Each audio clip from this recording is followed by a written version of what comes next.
মেঘা অনেকদিন পর তার বান্ধবীদের সঙ্গে দেখা করার জন্য গ্রামে যাচ্ছিল। ও ট্রেন অনেক রাতে গ্রামের স্টেশনে পৌঁছল। ওই ট্রেন থেকে নামলো আর আশেপাশে রিক্সা বা ট্যাক্সি খুঁজতে লাগলো। স্টেশন একেবারে নির্জন ছিল। মেঘা দূর দূর পর্যন্ত কোনো মানুষজনকে দেখতে পাচ্ছিল না। ও একটু অস্থির হয়ে পড়ল।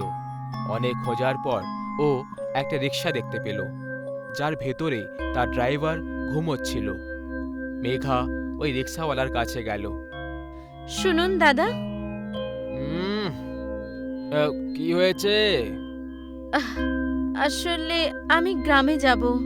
ড্রাইভার চোখ খুলে মেঘার দিকে তাকালো আর হঠাৎ করে ভয় পেয়ে চিৎকার করতে লাগলো, ডাইনি, ডাইনি, ডাইনি, ডাইনি, আমাকে যেতে দাও, আমি কিছু করিনি।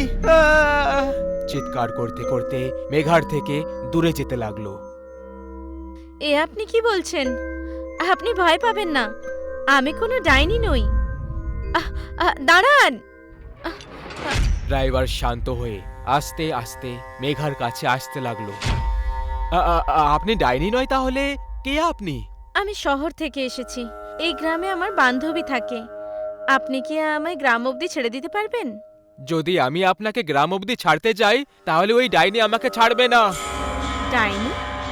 কে ডাইনি? লাল শাড়ি পরে থাকা ডাইনি। আপনি চিন্তা করবেন না, আমি আপনার সাথে আছি। চলুন আপনি। আপনি সাথে আছেন সেই জন্যই তো ভয় লাগছে। আপনি লাল রং পরে রয়েছেন, যেটা ডাইনির মোটেই পছন্দ নয়। গ্রামে যদি কেউ লাল রঙের কাপড় পরে বেরোয় তাহলে ডাইনি তার শরীরকে দুই টুকরোতে ভাগ করে মাটির নিচে পুঁতে দেয়। এইসব শুনে মেঘা একটু ভয় পেয়ে গেল, কিন্তু তারপর নিজেকে সামলেও বলল, দেখুন, কথাটা বুঝুন। এত রাতে আমি হেঁটে যেতে পারবো না। আর এখানে অন্য রিক্সাও নেই। দরকার হলে বেশি টাকা নিয়ে নিন, কিন্তু প্লিজ এখান থেকে চলুন। ঠিক আছে, কিন্তু আমি আপনাকে গ্রামের বাইরে একটা মন্দির আছে সেখানেই ছাড়বো, তারপর আপনাকে একা যেতে হবে। ঠিক আছে, চলুন। মেঘা কোনো রকমে মেনে নিল আর দুজন গ্রামের দিকে এগিয়ে চলল। কিছুক্ষণের মধ্যেই ওরা মন্দিরের কাছে পৌঁছলো। মেঘা ড্রাইভারকে টাকা দিল আর ড্রাইভার মন্দিরে হাত জড়ো করে ওখান থেকে চলে গেল। মেঘা একা হয়ে গেল। ও গ্রাম দেখতে পাচ্ছিল, কিন্তু ডাইনির গল্প শুনে ও একটু ভয় পেয়ে গেছিল, কিন্তু সাহস করে ও গ্রামের দিকে এগোতে থাকলো। মেঘা সড়কে হাঁটছিল, ততক্ষণে ও পেছন থেকে কাউকে অনুভব করল। ও ঘাবড়ে পেছনে দেখল, তখন ওখানে কেউই ছিল না। ওর চোখ মাটির দিকে পড়ল আর ভয়ের চোটে গা দিয়ে ঘাম ঝরতে শুরু করল। মাটিতে লাল রক্তে পায়ের চিহ্ন ছিল, যেটা ওর পেছনে পেছনে আসছিল। মেঘা নিজের পা তুলে দেখল, তখন পা দুটো একদম পরিষ্কার ছিল। মেঘা ভয় পেয়ে উল্টো পায়ে হাঁটতে শুরু করে দিল, কিন্তু সেই পায়ের চিহ্ন ওর কিছু করতে থাকলো। মেঘা থেমে গেল। ওই চিহ্ন চলতে চলতে ওর পাশে এসে থেমে যায়। মেঘা ওখান থেকে যাওয়ার জন্য ঘুরল, আর যখনই ঘুরে দেখল ওর কাঁধের ওপর একটা রক্তে লথপথ হাত পড়ে যায়। মেঘা এত বেশি ভয় পেয়ে গেল যে ও চিৎকার করতে করতে গ্রামের দিকে পালাতে লাগলো। মেঘা চিৎকার করতে করতে গ্রামের দিকে পৌঁছলো। আমায় বাঁচাও! ওই ডাইনি আমায় মেরে ফেলবে! আমায় বাঁচাও! অনেকজন লোক তাদের ঘর থেকে বাইরে চলে আসে। মেঘার বান্ধবীরাও বাইরে চলে এলো। মেঘা ওর বান্ধবীকে তার ঘরের বাইরে আসতে দেখলো আর পুরো জোর লাগিয়ে ও ঘরের ভেতরে দৌড়লো। ওর বান্ধবীও ওর পেছনে দৌড়ে ঘরের ভেতরে চলে গেল। তুই লাল রং পরে কেন এসেছিস গ্রামে? ভুলটা আমারই ছিল, তোকে এখানে ডাকাই উচিত হয়নি। একটা কাজ কর, তুই পালিয়ে যা গ্রাম থেকে, না হলে এই ডাইনি তোকে ছাড়বে না। আমার স্বামীর মতো তোকেও মেরে ফেলবে। ওরা দুজন ঘরের কথা বলছিল, তখনই ডাইনির লাল রক্তে মাখা একটা হাত দরজা ভেঙে ভিতরে চলে এলো আর মেঘাকে টেনে টেনে বাইরে নিয়ে যেতে লাগলো। ডাইনির হাতটা মেঘাকে টেনে ঘরের বাইরে ছুটে দিল। ও কিছুই বুঝতে পারছিল না যে এসব কি হচ্ছে। গ্রামের সবাই মেঘাকে দেখার জন্য ওর কাছে যেতে লাগলো। মেঘার উপরে লাল আলো, লাল শাড়ি পরে থাকা ডাইনিকে দেখতে পেল। গ্রামের সবাই থেমে গেল আর নিজেদের ঘরের দিকে পালাতে লাগলো। ডাইনির রূপ খুবই মারাত্মক লাগছিল। পুরো শাড়ি রক্তে লথপথ হওয়ার কারণে ওই রক্তের ফোঁটা মেঘার শরীরে পড়ে যাচ্ছিল। মেঘার চেহারা রক্তে লাল হয়ে গেছিল। আমি তোমাদের কতবার বলেছি যে এই গ্রামে কেউ যেন লাল রঙের কাপড় পরে না আসে, কিন্তু তোমরা আমার কথাই শোনো না। এখন এই মেয়েটা প্রাণে মরবে।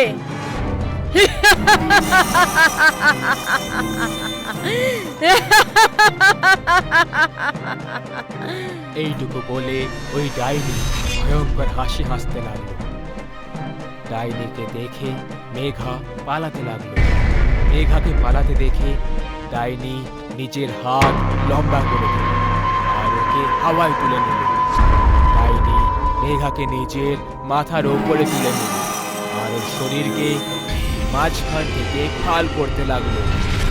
যেমন যেমন মেঘার শরীরের দুই টুকরো হচ্ছিল, তখন তখন মেঘার গরম রক্ত ডাইনির মাথার উপর দিয়ে পুরো শরীরে ছড়িয়ে পড়ল।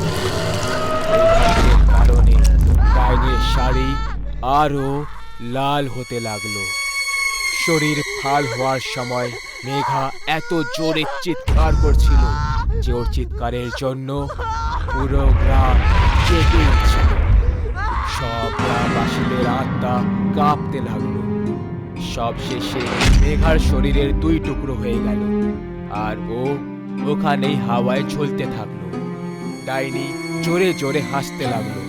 ওর নিজের হাত জোরে মাটিতে মেরে দিল আর সেই কারণে জমিতে দুটো গর্ত হয়ে গেল।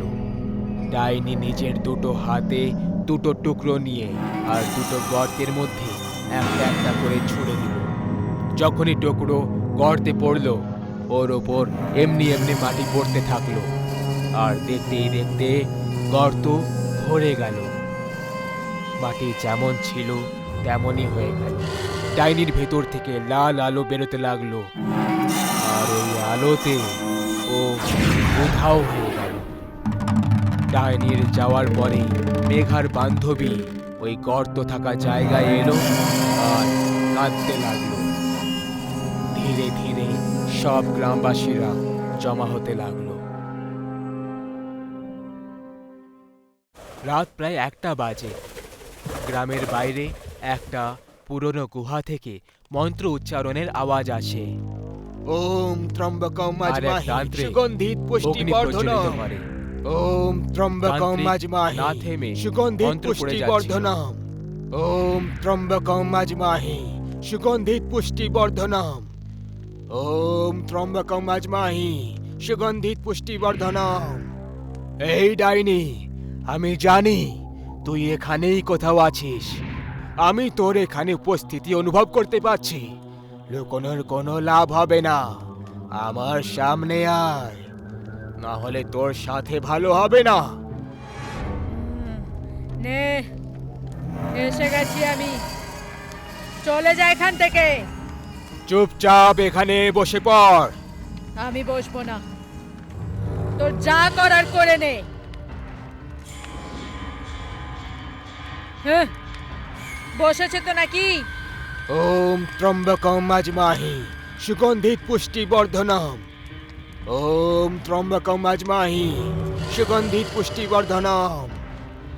এই মন্ত্র জপ বন্ধ কর, বন্ধ কর তান্ত্রিক, এই মন্ত্র জপ বন্ধ কর। তুই এই গ্রামবাসীদের কেন বিরক্ত করছিস? ছেড়ে দে এই গ্রামটাকে। তান্ত্রিক, তুই আমার আর গ্রামবাসীদের মাঝে আসিস না, না হলে তুইও মারা পড়বি।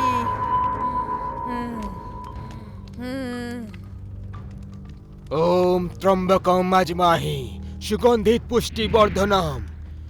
ওম ত্রম্বকম আজমাহি সুগন্ধিত পুষ্টি বর্ধনম। বন্ধ কর, বন্ধ কর। ডাইনি নিজের শক্তি দিয়ে তান্ত্রিককে এখানে ওখানে ছুঁড়ে ফেলছিল। তান্ত্রিক মন্ত্রের জপ আরো জোরে জোরে করতে লাগলো। ডাইনি নিজের হাত পা ছুঁড়তে লাগলো আর সিঁদুরটা হাওয়ায় উড়াতে লাগলো। মহাকালীর আদেশে আমি তোকে বশে করছি। এটা তুই ভালো করলি না তান্ত্রিক। এখন থেকে তুই আমার বশে থাকবি। আমি এই গ্রামকে অভিশাপ দিচ্ছি, আমি ফিরে আসব কোন এসেছে আর এই গ্রামটাকে বরবাদ করে দেব। কেউ বাঁচতে পারবে না, একজনও বাঁচবে না।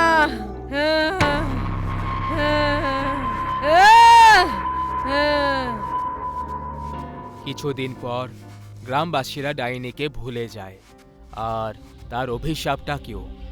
জয় নামের এক যুবক নিজের পড়াশুনো পুরো করে 6 বছর পর নিজের গ্রামে ফিরে আসছিল। পরিবারের সবাই খুব আনন্দে ছিল। আরে ভাই, তাড়াতাড়ি চলো, ট্রেন এসে গেছে হবে। চলো চলো, আমি তো কখন থেকে তৈরি হয়ে বসে আছি। কিন্তু যখন ওরা স্টেশনে পৌঁছলো তখন জয়ের সঙ্গে একটা মেয়ে ছিল। বাবা, এ আমার স্ত্রী রাখি। তুই তুই তুই বিয়ে কবে করলি? 3 মাস হয়ে গেছে। সবকিছু খুব তাড়াতাড়ি হয়ে গেছে বাবা। ভাবলাম তোমাদের দুজনকে সামনে থেকে বলবো। আমি জানি তুমি খুব রেগে যাবে, কিন্তু আমার কথা শুনে সিদ্ধান্ত নিও। কথা আলোচনা পরে করবে। বাহ, কি দারুণ বৌমা। এখন বাড়ি চলো, সব কথাবার্তা বাড়ি গিয়ে করে নিও। চলো।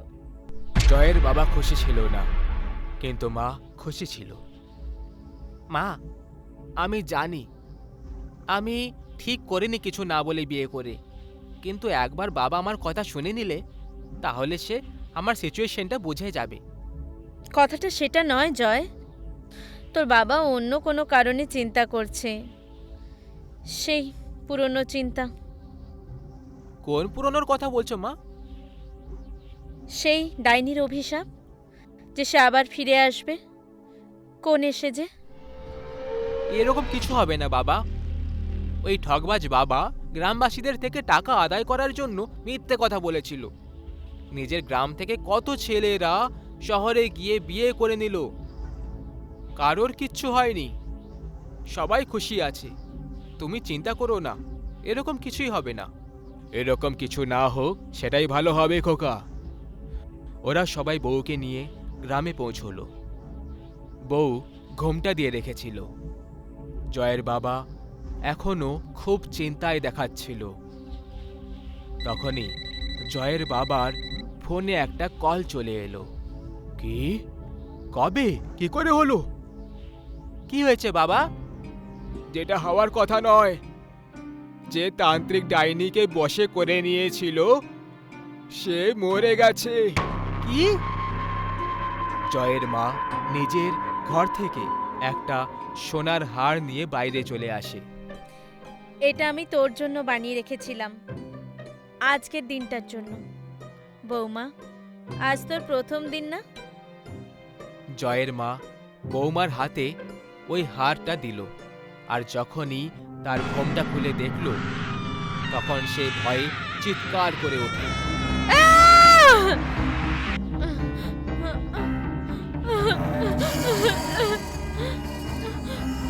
হ্যাঁ, আমি এসে গেছি।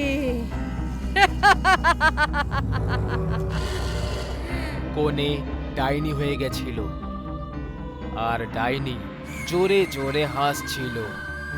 আর জয়ের মা ডাইনিকে দেখে রুমের বাইরে পালানোর চেষ্টা করতে লাগলো। তখনই দরজা বন্ধ হয়ে যায়। আমাকে যেতে দাও, আমাকে যেতে দাও, আমাকে যেতে দাও। এত বছর পর আবার স্বাধীন হয়েছি আমি। ডাইনি মায়ের চুল ধরে এদিকে ওদিকে পটকাতে শুরু করলো। শাড়ির আঁচল তার গলায় ফাঁসি হয়ে তাকে মারতে লাগলো। তখনই বাবা দরজা খটখট করলো। ডাইনি মাকে পাখার সাথে ঝুলিয়ে দিল। আরে শুনছো, দরজা খোলো। আহ! চিৎকারের আওয়াজ শুনে বাবা জোরে দরজায় ধাক্কা দিতে লাগলো। আর সামনের দৃশ্যটা দেখে সে অবাক হয়ে রয়ে যায়। পাখার নিচে জয়ের মায়ের লাশ ঝুলছিল। আরে কি হয়ে গেল? ডাইনি রুমের একটা কোণে বসেছিল। আর কোনো লাভ নেই, ও মারা গেছে।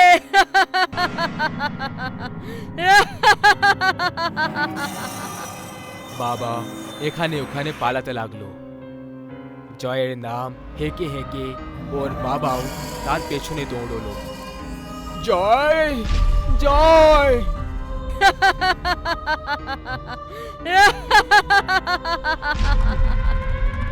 দৌড়তে দৌড়তে বাবা নিচে পড়ে যায়। ডাইনি বাবার ওপরে এসে বসে যায় আর নিজের নখ দিয়ে বাবার ছাতি ফাল করে দেয়। বাবা খুব জোরে চিৎকার করে ওঠে।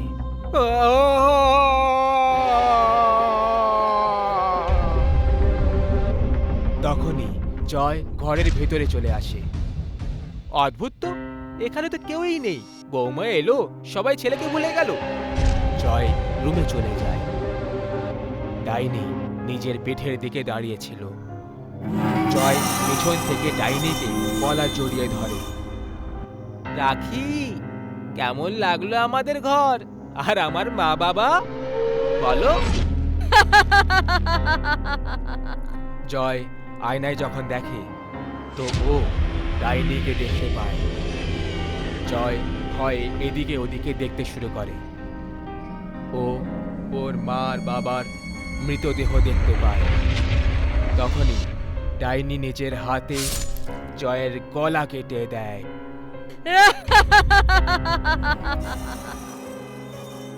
কোণে ডাইনি গ্রামের প্রত্যেকটা ঘরে গিয়ে লোকেদেরকে মেরে ফেলল।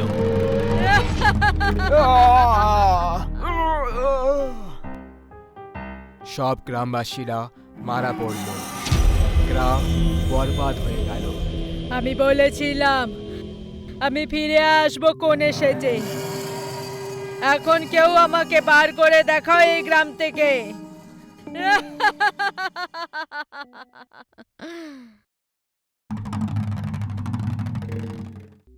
অনেক বছর আগে একটা গ্রামে রিয়া আর গণেশ নামের দুজন স্বামী স্ত্রী ছিল।